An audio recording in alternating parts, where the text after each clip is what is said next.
The morning sky bled crimson over the skeletal remains of New Geneva, casting long shadows across streets littered with the debris of civilization's final stand. From his observation post atop the abandoned cathedral, Kalen Thorne pressed the binoculars against his weathered face and watched the horizon with growing dread.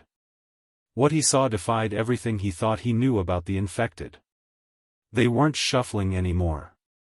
The horde that approached from the east moved with purpose, their movements coordinated like a military formation. Thousands upon thousands of the undead advanced in perfect synchronization, their decomposing faces turned skyward as if listening to some unheard command.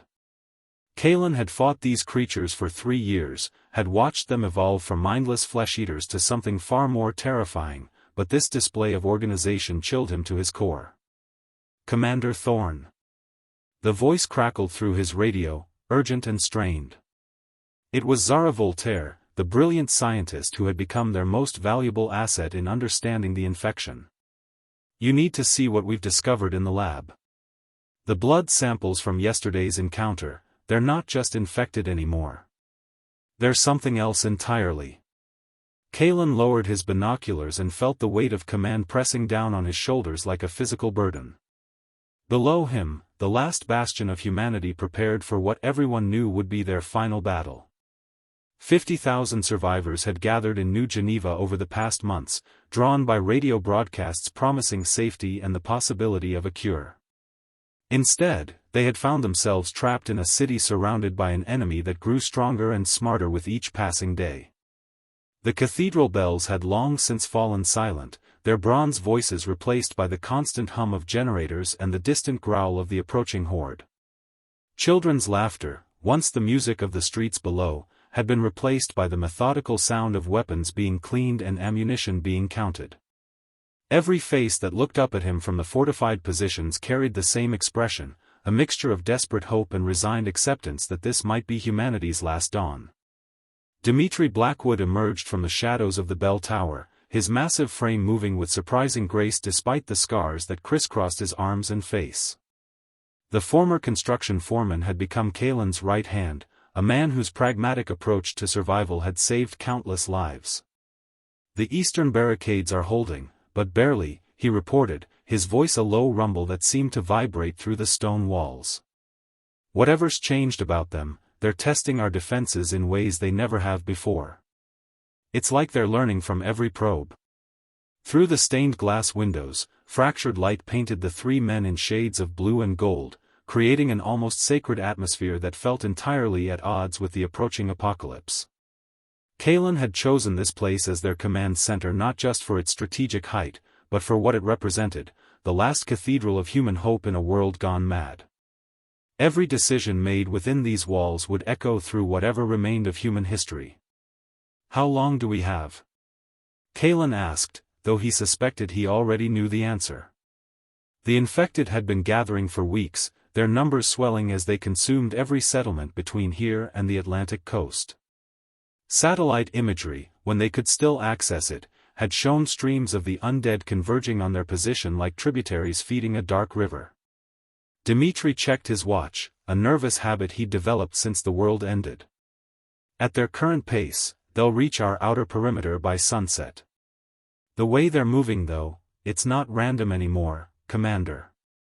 They're flanking us, surrounding us.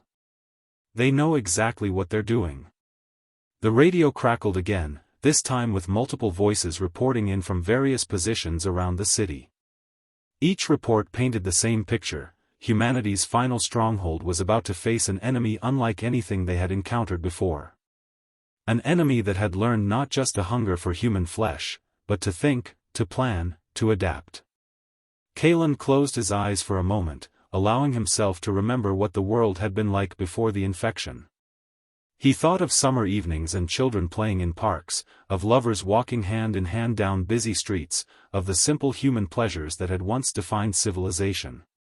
When he opened his eyes again, that world felt like a distant dream, and the approaching nightmare was the only reality that mattered. In the depths of the hospital's reinforced basement, Zara Voltaire bent over her microscope with the intensity of someone who knew that the next few hours might determine whether humanity had a future. The makeshift laboratory hummed with repurposed medical equipment, jury-rigged computers, and the desperate energy of a woman racing against time itself. Around her, vials of infected blood samples created a ghoulish rainbow under the harsh fluorescent lights, each one representing a step in the virus's terrifying evolution. The cellular structure has changed again, she murmured to her assistant, Isadora Chen, whose steady hands and sharp mind had made her invaluable in their research. Look at this. Zara adjusted the microscope's focus and stepped aside. The virus isn't just reanimating dead tissue anymore. It's rebuilding it, improving it. These samples show enhanced neural pathways, increased bone density, and muscle fiber that's stronger than anything found in living humans. Isadora peered through the eyepiece, her breath catching as she observed the impossible. The infected cells weren't decaying, they were thriving, pulsing with an alien vitality that defied every law of biology she understood. It's like watching evolution in fast forward, she whispered. But evolution guided by intelligence. This isn't random mutation, something is directing these changes. Above them, the city prepared for siege with the grim efficiency of people who had learned to live with death as a constant companion. Orion Reeves, a former military strategist whose tactical brilliance had kept them alive through countless encounters, stood before a massive map of New Geneva that covered an entire wall of the command center. Red pins marked zombie sightings, blue pins showed human positions, and black pins represented the points where their defenses had already failed. They're not just surrounding us, Orion explained to the gathered squad leaders, his voice carrying the weight of hard-won experience. They're hurting us. Every attack over the past week has pushed survivors toward the city center, concentrating us into a smaller and smaller area. Whatever intelligence is directing them understands siege warfare better than most of our own people. Serafina Cross, the head medic whose gentle hands had closed more eyes than she cared to count, stood at the back of the room with her arms crossed. Her medical training had taught her to see patterns in symptoms, and what she saw in the survivors' faces troubled her almost as much as the approaching horde. We're losing people to despair faster than we're losing them to infection, she said quietly. The psychological pressure is breaking them down. Some are talking about surrender, about walking out to meet the horde rather than fighting. The room fell silent at her words. Everyone present had felt the weight of that temptation, the seductive whisper that promised an end to the constant fear, the sleepless nights, the agonizing responsibility of keeping hope alive in a hopeless world. It would be so easy to simply open the gates and let the inevitable wash over them like a dark tide. Joaquin Valdez, whose engineering genius had transformed the city into a fortress of improvised defenses, spoke up from where he stood studying structural blueprints. The eastern wall won't hold much longer. The infected have been testing it systematically, finding every weak point. It's like they have their own engineers now, someone who understands how to bring down our defenses piece by piece. Through the command center's reinforced windows, they could see the city's inhabitants going about their final preparations with the quiet dignity of people who had already made peace with their fate. Elderly men and women checked ammunition with hands that remembered other wars. Mothers held their children close while teaching them how to use weapons they should never have needed to touch. Teenagers who should have been worrying about examinations and first loves instead discussed firing solutions and escape routes. The transformation of New Geneva itself told the story of humanity's last stand. Once elegant boulevards had been turned into killing fields lined with razor wire and explosive charges. Beautiful parks had become mass graves, their peaceful paths now marked with memorial stones bearing the names of the fallen. The grand fountain in the central square, where lovers had once thrown coins and made wishes, now served as a reservoir for the firefighting system that would be their last line of defense. Nix Ashford slipped into the command center like a shadow, her scout's instincts evident in every silent movement.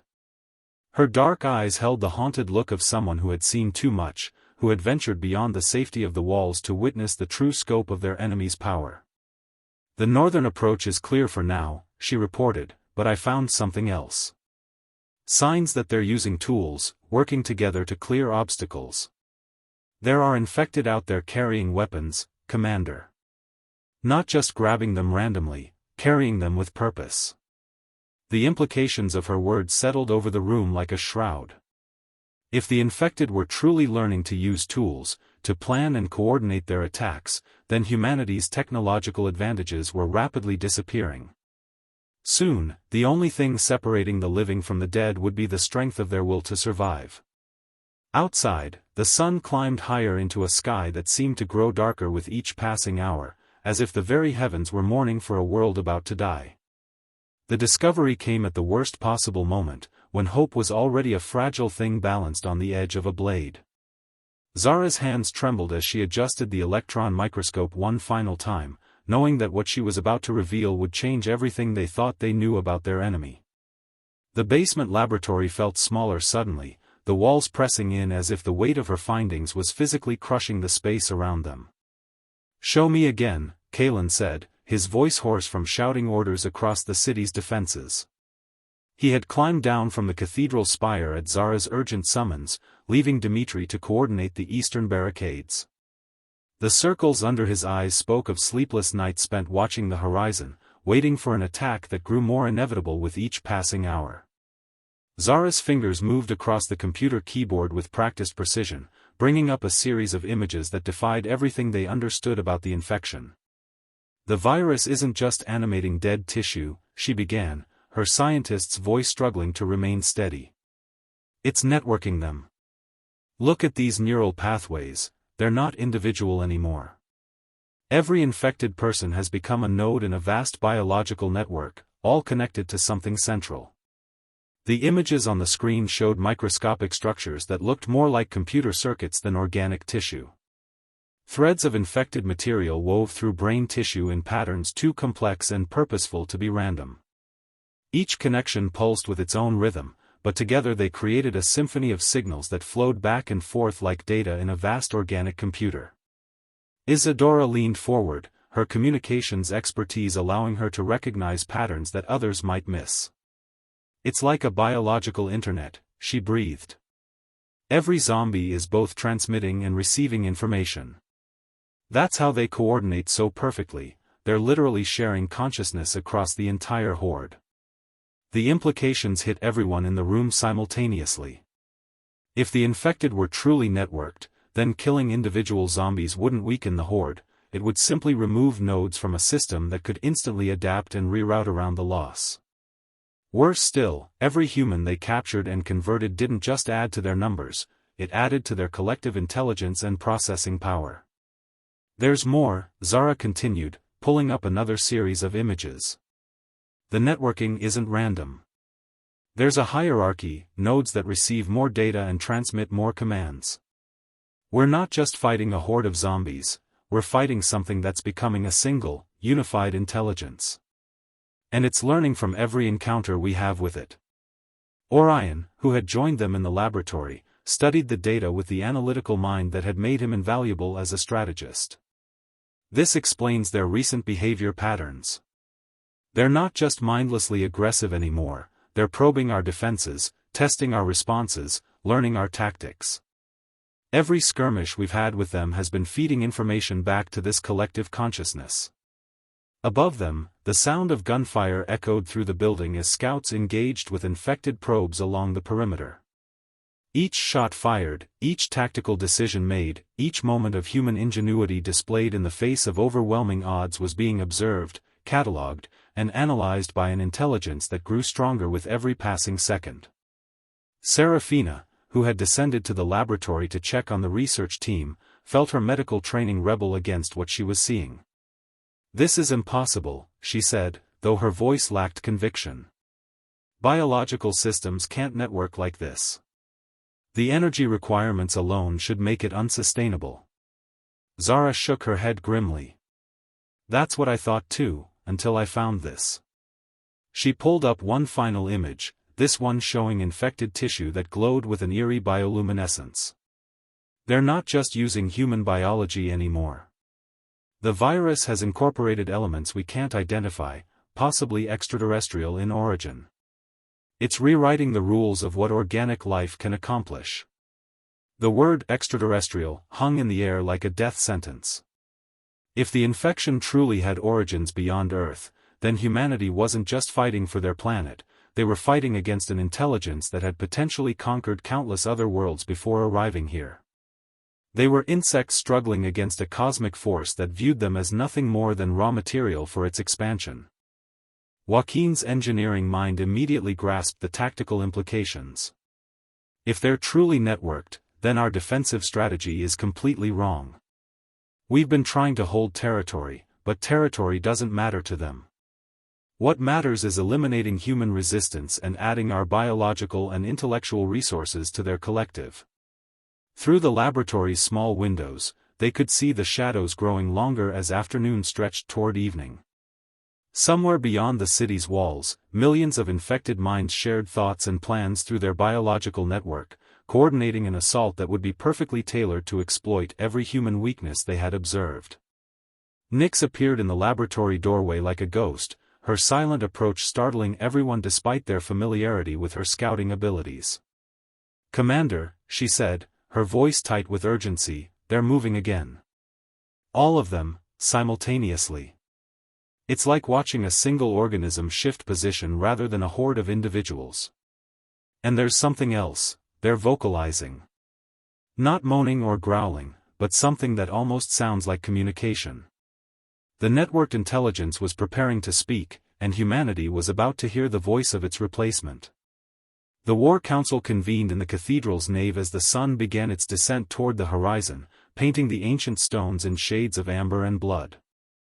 Every surviving leader in New Geneva had gathered among the pews that had once held worshippers seeking salvation, though the salvation they now sought would come from weapons and tactics rather than prayer. The irony wasn't lost on anyone present. They were planning humanity's last stand in a place built to celebrate eternal life. Kalen stood before the altar, maps and tactical displays spread across the sacred space where wedding vows had once been exchanged and final rites administered.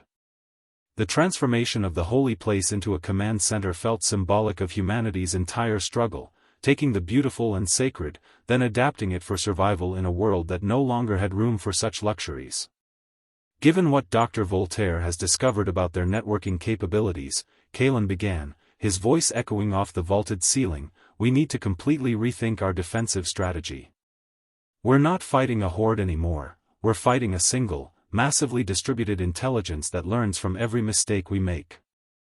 Orion stepped forward, his tactical mind already working through the implications. Traditional siege defense is useless against an enemy that can perfectly coordinate attacks across multiple fronts while simultaneously learning from each probe. They'll adapt faster than we can respond. He pointed to the city map, where red markers showed confirmed infected positions.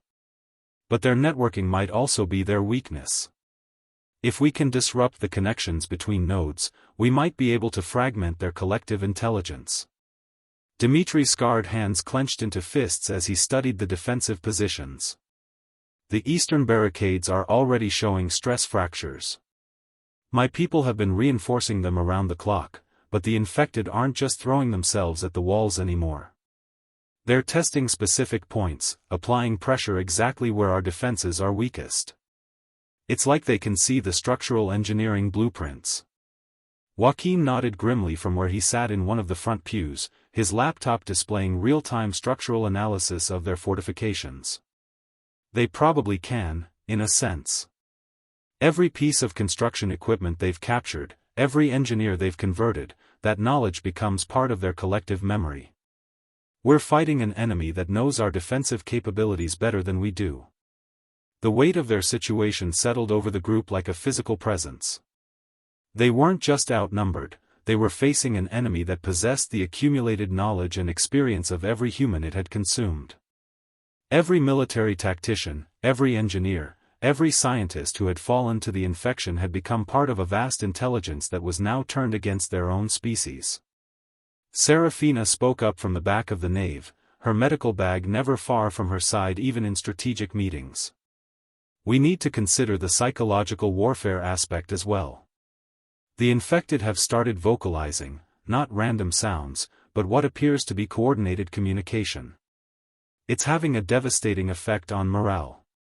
People are hearing what sounds like the voices of lost loved ones calling to them from beyond the walls. Isadora, who had been monitoring radio frequencies for any sign of other survivor groups, confirmed the worst fears. All other settlements have gone dark. The last transmission came from the Australian coalition 43 hours ago. As far as we can determine, New Geneva is the last organized human resistance on the planet. She paused, the magnitude of her words settling over the group. We're not just fighting for our lives, we're fighting for the continued existence of human consciousness. Nyx emerged from the shadows near the confessional booths, her scouts' reports always delivered with the stark efficiency of someone who had learned to waste no words on hope or comfort. The infected are building something on the eastern approach. Structures made from salvaged materials, but following designs too complex for random construction. They're not just preparing to attack, they're establishing permanent positions. This isn't going to be a single assault, it's going to be a siege designed to slowly drain our resources while they strengthen their own position. The cathedral's ancient stones seemed to absorb their words, holding the weight of humanity's final strategies within walls that had witnessed centuries of human struggle and triumph. Stained glass windows depicted saints and martyrs who had faced their own impossible odds, their painted faces now serving as silent witnesses to a battle that would determine whether human civilization would continue or become nothing more than a biological resource for an alien intelligence. Zara looked up from her portable analysis equipment, where she had been studying the latest tissue samples brought back by the scouts. There's one more thing we need to consider. The networking isn't just allowing them to coordinate, it's accelerating their evolution. Each generation of infected shows improvements over the last. They're becoming faster, stronger, more resilient. If this siege drags on too long, we might find ourselves facing opponents that are physically superior to humans in every measurable way. Kalen felt the weight of command settling on his shoulders like a mantle of lead. Every decision he made from this point forward would echo through whatever remained of human history. If they failed here, there would be no second chances, no fallback positions, no hope of rebuilding from the ashes. This was truly humanity's final hour. Outside, the infected voices rose in their alien harmony, a sound that seemed to vibrate through the very stones of the cathedral. It was a song of hunger and intelligence, of patient predation and inevitable victory. But within the sacred walls, 50,000 human voices still drew breath, and while they lived, the future remained unwritten. The first assault came with the dying of the light, as shadows stretched across New Geneva like grasping fingers reaching for the last refuge of humanity. Kalen watched from the cathedral spire as the infected approached with movements so coordinated they resembled a single, vast organism flowing across the landscape. There was no random shuffling, no mindless wandering, every step was purposeful, every position calculated for maximum tactical advantage. The silence that preceded the attack was perhaps the most terrifying aspect of all. Throughout the long siege, survivors had grown accustomed to the constant moaning and growling of individual zombies driven by hunger. Now, the approaching horde moved in perfect quiet, their coordination so complete that they needed no vocal communication. The only sound was the whisper of thousands of feet moving in unison across concrete and debris. They're not attacking the eastern barricade, Dimitri's voice crackled through the radio, confusion evident despite his usual stoic demeanor. They're splitting around it, flowing like water around our strongest points. It's like they can see exactly where we've concentrated our firepower. Through his binoculars, Kalen watched the impossible unfold. The infected moved with the fluid precision of a military formation, but their tactics defied every conventional understanding of siege warfare. Instead of concentrating their force against specific weak points, they were distributing their assault across the entire perimeter simultaneously, applying just enough pressure at each point to stretch human defenses to their breaking point without triggering their prepared countermeasures. Southern Sector reporting contact, came Nyx's voice over the communications channel. Her scouting position had given her the first clear view of the infected's new capabilities, and what she described sent chills through every listener. They're using tools deliberately, not just weapons they've picked up randomly, but coordinated equipment use. Some are carrying shields, others are operating what looks like siege equipment constructed from salvaged materials. In the hospital basement, Zara monitored the infected specimens they had captured earlier, watching as their behavior changed in response to the assault above. The networking effect was clearly visible as the captive infected suddenly became more agitated, their movements synchronized with rhythms that matched the assault patterns being reported from around the perimeter. The networking is operating in real time, she reported to anyone monitoring the research frequency. The infected up here are receiving tactical updates from the attacking force. They know everything that's happening to us as it happens. The eastern barricade erupted in gunfire as human defenders engaged targets that seemed to anticipate every shot. Orion, who had positioned himself with the frontline troops to better understand the enemy's tactics, watched in horrified fascination as infected attackers ducked and weaved around automatic weapons fire with reflexes that should have been impossible for reanimated corpses. "They're not just coordinated," he radioed back to the command center. "They're learning from each other instantaneously. Every time we hit one of them, the others immediately adjust their approach to avoid the same fate. It's like fighting an enemy that can download the experience of every casualty directly into the minds of every surviving attacker." Serafina worked frantically in the emergency medical station set up in the cathedral's transept, treating wounds that were becoming increasingly severe as the infected adapted their attack strategies. "The bite patterns are changing," she reported while suturing a gash on a defender's arm. "They're not just trying to infect anymore, they're targeting specific anatomical weak points. Tendons, major blood vessels, nerve clusters. It's like they've gained comprehensive medical knowledge and are using it to maximize damage." The sound of gunfire echoed through the cathedral stones, a percussion symphony that spoke of humanity's desperate resistance. But with each passing minute, the reports from the perimeter became more dire. The infected weren't just attacking, they were systematically dismantling human defenses with a precision that suggested they understood exactly how each fortification had been constructed and where its vulnerabilities lay. Joaquin's voice came through the radio with barely controlled panic. "The northern power substation is under attack, but they're not just trying to destroy it, they're trying to capture it intact. Some of the infected are displaying technical knowledge, operating equipment with skills that match or exceed our own engineers. If they take control of our power grid, they could turn our own defensive systems against us." From his position in the cathedral spire, Kalen could see the true scope of the coordinated assault. The infected had divided into specialized units, some focused on direct assault, others on technical infiltration, still others on psychological warfare. The vocalization that Serafina had mentioned earlier had evolved into something even more disturbing, infected voices calling out tactical information in perfect unison, their words carrying across the battlefield with the clarity of trained military communications. The most terrifying realization came as Kalen watched a group of infected systematically disassemble a section of the western wall.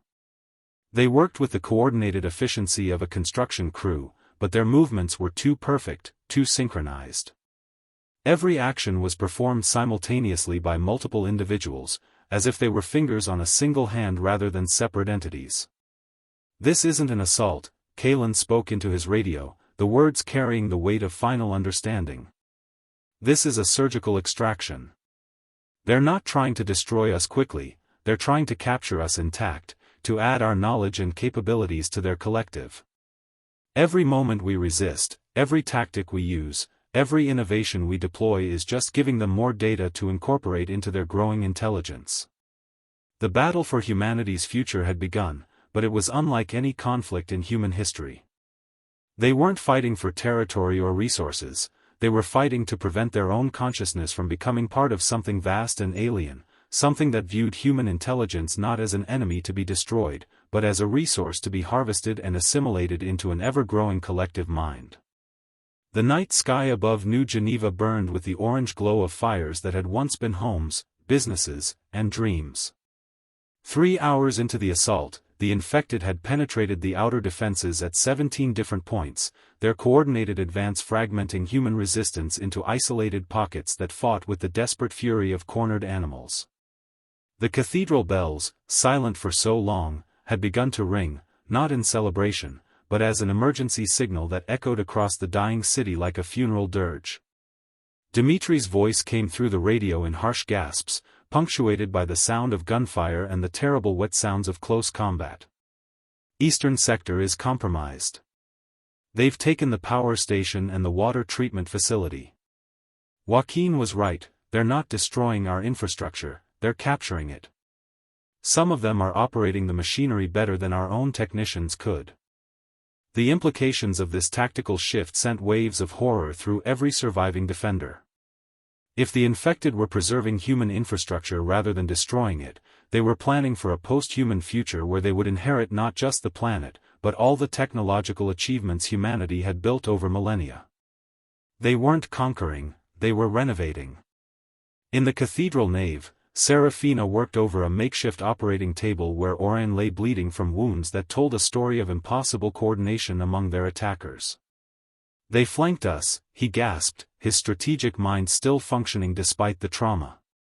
Not just tactically, but temporally.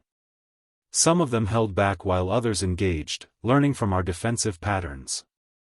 By the time the second wave hit, they knew exactly how to counter every move we made. Zara's voice crackled through the communication system from her basement laboratory, where she had been monitoring the captive infected during the assault. The networking is evolving in real time. The specimens down here are exhibiting new behavioral patterns that mirror what's happening above. They're not just sharing information, they're sharing learned skills. Every human technique they observe is immediately distributed across the entire collective. The most chilling reports came from Nyx, whose scouting missions had taken her beyond the main battle lines to observe the infected's broader strategy. They're constructing something in the central square, she reported, her voice tight with controlled fear. Large structures built from materials they've salvaged from our defenses. The architecture is too complex for random construction, someone or something with advanced engineering knowledge is directing the work. Through the stained glass windows of the cathedral, Kalen could see the glow of whatever the infected were building in the heart of the city. The light had an unnatural quality, pulsing with rhythms that seemed to synchronize with the reports of infected movement throughout New Geneva. It was becoming clear that the assault on the city was only the first phase of a larger plan, one that involved transforming the entire urban center into something entirely inhuman. Isadora, who had been monitoring radio frequencies for any sign of outside assistance, delivered the news that everyone had been dreading. Global satellite coverage shows the same pattern everywhere. Every major population center is going dark simultaneously.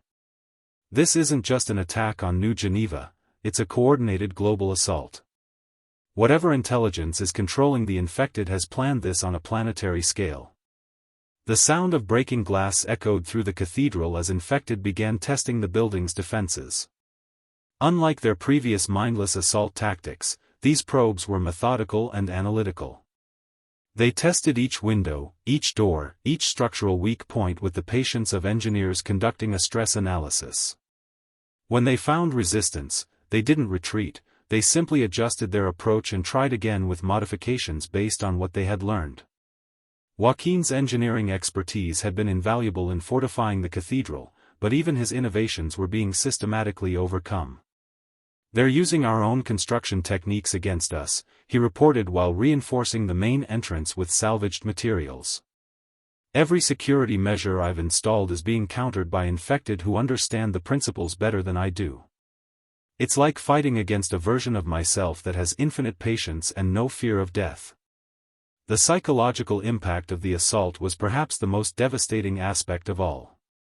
Survivors who had endured months of siege warfare were breaking under the strain of facing an enemy that seemed to anticipate their every move. Some defenders had begun to exhibit signs of what Serafina could only classify as combat-induced paranoia, the belief that the infected could somehow read their thoughts and predict their actions. "They can't read minds," Zara's voice came through the communication system, addressing the growing panic among the defenders. "But they are learning from every action we take. The networking allows them to process and disseminate information faster than any human brain could manage individually. They're not psychic, they're just better at pattern recognition than we are." In the cathedral's bell tower, Kalen made the decision that he had been dreading since the assault began. The outer defenses were lost, the middle ring was failing, and the infected were systematically capturing rather than destroying everything humanity had built. The only way to prevent their knowledge and resources from being added to the collective was to deny the enemy access to what remained. "All units, prepare for Protocol 7, he announced into his radio, his voice carrying the weight of humanity's final gambit. "If we can't save the city, we make sure they can't use it against other survivors."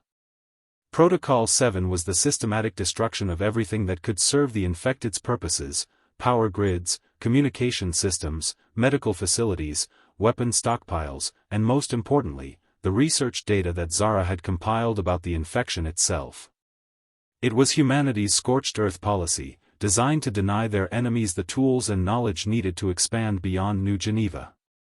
But as Kalen gave the order, he couldn't shake the feeling that the infected had been anticipating this move as well, that even their final desperate strategy was simply another data point being fed into a vast collective intelligence that had already calculated every possible human response. The night was far from over, and humanity's last stand was entering its most desperate phase. The countdown to Protocol 7 began as midnight approached, casting New Geneva into a surreal landscape where human ingenuity faced its own dark reflection. In the cathedral's crypt, Zara worked frantically to upload their research data to secure servers hidden in remote locations around the globe, her fingers flying across keyboards while explosions echoed through the stone walls above. Each piece of information about the infection that she managed to preserve might someday help other survivors, assuming any remained to access it. 30 minutes to system destruction, Joaquin announced through the communication network, his voice steady despite the magnitude of what they were preparing to do. Throughout the city, charges were being set on critical infrastructure, power substations were being rigged for overload, and weapons stockpiles were being prepared for controlled detonation. If humanity was going to fall, they would ensure that their technology and resources couldn't be turned against other survivors. The infected seemed to sense the change in human behavior, their assault patterns shifting from methodical capture to desperate speed. Through the cathedral's reinforced windows, Kalen could see them moving with new urgency, their coordinated movements taking on an almost frantic quality as they realized their intended resources were about to be denied to them. "They're accelerating their construction in the central square," Nix reported from her reconnaissance position. "Whatever they're building, they're trying to complete it before we can implement Protocol 7. The structure is almost fully assembled now, it looks like some kind of transmission array or communication hub." Dimitri's voice came through the radio with barely controlled fury as he led the defense of the cathedral's main entrance. "They're throwing everything at us now. No more probing, no more tactical analysis. They want in here before we can destroy what's left." The sound of automatic weapons fire punctuated his words, along with the terrible scraping sounds of infected claws against reinforced doors. In the medical station, Serafina worked with desperate efficiency to stabilize wounded defenders, knowing that every life saved in these final minutes was a victory against an enemy that viewed human consciousness as nothing more than data to be harvested. "We're losing people faster than I can treat them," she reported, her hands never pausing in their work despite the hopelessness of the situation. "But they're not just trying to kill us anymore, they're trying to capture us alive." The most terrifying development came from Isadora's monitoring station, where she had been tracking infected communications across the global network. "The vocalization patterns have changed," she announced, her voice tight with controlled panic.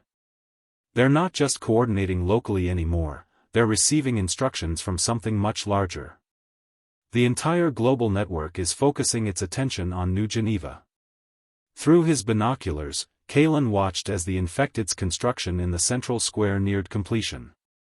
The structure towered above the surrounding buildings, its architecture unlike anything human engineers had ever designed. It pulsed with the same unnatural light that had been observed in infected tissue samples, suggesting that the boundary between technology and biology had been completely dissolved in whatever intelligence now controlled the horde. 15 minutes to Protocol 7, Joaquin announced, but his voice carried a note of uncertainty. "Commander, there's something wrong with the detonation systems. Some of the charges aren't responding to remote signals. It's like something is interfering with our communications. Zara's research had prepared them for this possibility, but experiencing it firsthand was still shocking. The infected network isn't just biological, she explained through the communication system. They're integrating with our electronic systems as well. Every piece of captured technology becomes part of their expanding capabilities. The realization that their enemy could interfere with human technology at a fundamental level sent waves of despair through the remaining defenders. If Protocol 7 failed, they would have no way to prevent their accumulated knowledge and resources from being added to the collective intelligence that was systematically consuming human civilization. In the cathedral's bell tower, Kalen made the hardest decision of his life. All teams, prepare for manual detonation. We go to ground zero ourselves and ensure the protocol is executed. It was a suicide mission, but the alternative was allowing humanity's final stronghold to become another resource for an intelligence that viewed their species as obsolete. The response from his team was immediate and without hesitation. Dimitri confirmed from the main entrance, Orion struggled to his feet despite his injuries, Joaquin gathered his demolition equipment, and even Serafina prepared to abandon her patients for the greater good. They had all known from the beginning that this day might come, the day when survival meant sacrificing themselves to deny their enemies a final victory. The structure in the central square is becoming active, Nyx reported, her scouts training allowing her to observe details that others might miss.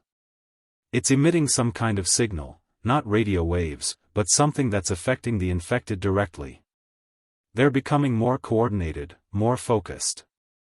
Whatever it is, it's enhancing their networking capabilities. As the clock ticked toward the implementation of Protocol 7, Kalen realized that they were witnessing the birth of something entirely new on Earth. The infected hadn't just created a biological network, they had built a hybrid system that combined organic intelligence with technological capabilities in ways that human science had never imagined possible. The final battle for humanity's future was about to begin, and the outcome would determine whether human consciousness had any place in the universe that was being born from the ashes of their civilization. In the cathedral that had once celebrated eternal life, the last defenders of humanity prepared to ensure their own deaths would have meaning in a cosmos that no longer seemed to have room for their species. The explosion that marked the beginning of Protocol 7 lit up the pre-dawn sky like an artificial sunrise, painting the cathedral's stained glass windows in shades of fire and shadow. One by one, critical installations throughout New Geneva erupted in carefully orchestrated destruction, each detonation representing humanity's final act of defiance against an intelligence that had sought to harvest their civilization intact. Kalen stood in the bell tower, watching their life's work disappear in pillars of smoke and flame, knowing that each destroyed facility was a small victory against an enemy that had planned to turn human achievements into weapons against their own species. The infected's desperate attempt to prevent the protocol had failed, their newfound ability to interfere with electronic systems hadn't extended to the manual detonation systems that Joaquin had insisted on as a backup measure. In the central square, the towering structure that the infected had been constructing began to collapse as the power grid failures cascaded through its alien architecture. The pulsing light that had emanated from its core flickered and died, taking with it whatever enhancement it had been providing to the global network. For the first time since the assault began, the infected's movements showed signs of disorganization, their perfect coordination fragmenting into the chaotic behavior of individual entities. The networking is breaking down, Zara's voice crackled through the communication system from her basement laboratory. Without the technological infrastructure to support it, their biological connections can't maintain coherence across large distances. We've disrupted their collective intelligence, at least temporarily. The victory was Pyrrhic, bought with the destruction of everything they had worked to preserve. New Geneva lay in ruins, its buildings burning and its defenses shattered, but the infected could no longer use it as a staging ground for attacks on other survivor settlements. If any other humans remained somewhere in the world, they would have a chance to learn from what had happened here and prepare better defenses. As dawn broke over the devastated city, the surviving defenders gathered in the cathedral's nave for what they all knew would be their final assembly. Fewer than 300 remained from the 50,000 who had sought sanctuary in New Geneva, and most bore wounds that spoke of battles fought against impossible odds. Their faces showed the peculiar peace that comes to those who have given everything for a cause larger than themselves. Dmitri, his massive frame supported by Nyx and Serafina, spoke with the quiet dignity of someone who had found meaning in sacrifice. "We didn't save the world," he said, his voice echoing off the ancient stones. "But we denied them the tools to conquer it easily. Every other survivor group now has a chance because of what we did here." Orion, barely conscious but still thinking strategically even in defeat, managed to offer one final tactical insight. "The networking breakdown won't last long. They'll adapt, find new ways to coordinate. But adaptation takes time, and time is what other survivors need most." His words carried the weight of hard-won experience, the knowledge that victory sometimes looked like ensuring your enemy's victory came at the highest possible cost. Through the cathedral's broken windows, they could see infected wandering the ruins of the city with the confused movements of entities suddenly cut off from their collective purpose. Some began to revert to their original mindless state, shuffling aimlessly through the debris. Others maintained enough intelligence to continue seeking human survivors, but their search lacked the methodical efficiency that had made them so terrifying. Isadora, who had maintained radio contact with the outside world until the very end, delivered her final report with the professional calm of someone who had accepted the inevitable. "Long-range communications are down, but I managed to transmit our research data and tactical observations to survivors in the Australian underground complex and the Siberian research station. They'll know what they're facing and how to fight it." Zara emerged from her laboratory carrying vials of samples that represented their most important discovery, the key to understanding how the infection created its biological network. "If I can get these to other researchers, they might be able to develop countermeasures. The infection isn't magic, it follows biological principles that can be understood and potentially disrupted." Joaquin, his engineering skills no longer needed in a world without infrastructure, found strange comfort in the thoroughness of their destruction. Every server wiped, every weapon stockpile destroyed, every piece of advanced technology reduced to unusable scrap. They'll have to rebuild from scratch if they want to use this place again. As the sun climbed higher, casting long shadows through the cathedral's damaged structure, Kalen gathered his surviving team around the altar where their final plans had been made. They were surrounded by the symbols of a faith that had sustained humanity through centuries of struggle, and in that moment, those symbols felt less like relics of the past than promises of continuity. "We weren't the last humans on Earth," Kalen said, his voice carrying the weight of final understanding. "But we might have been the last ones with the resources and knowledge to really hurt them. What we did here will echo through whatever comes next." He paused, looking at each face in turn, seeing in them the reflection of humanity's stubborn refusal to surrender even in the face of cosmic indifference. The end came not with violence, but with the quiet dignity of people who had fulfilled their purpose. As the infected finally breached the cathedral's defenses, the survivors faced them without fear, knowing that their sacrifice had meaning beyond their own survival. They had denied the alien intelligence the prize it had sought most, the peaceful assimilation of human knowledge and capability. In the months that followed, radio signals would carry fragments of their story to the scattered survivor settlements around the globe.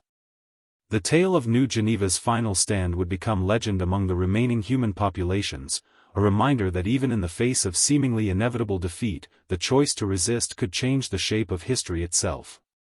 The universe might belong to something inhuman now, but it would be a universe forever marked by the memory of those who refused to surrender their humanity quietly into the dark.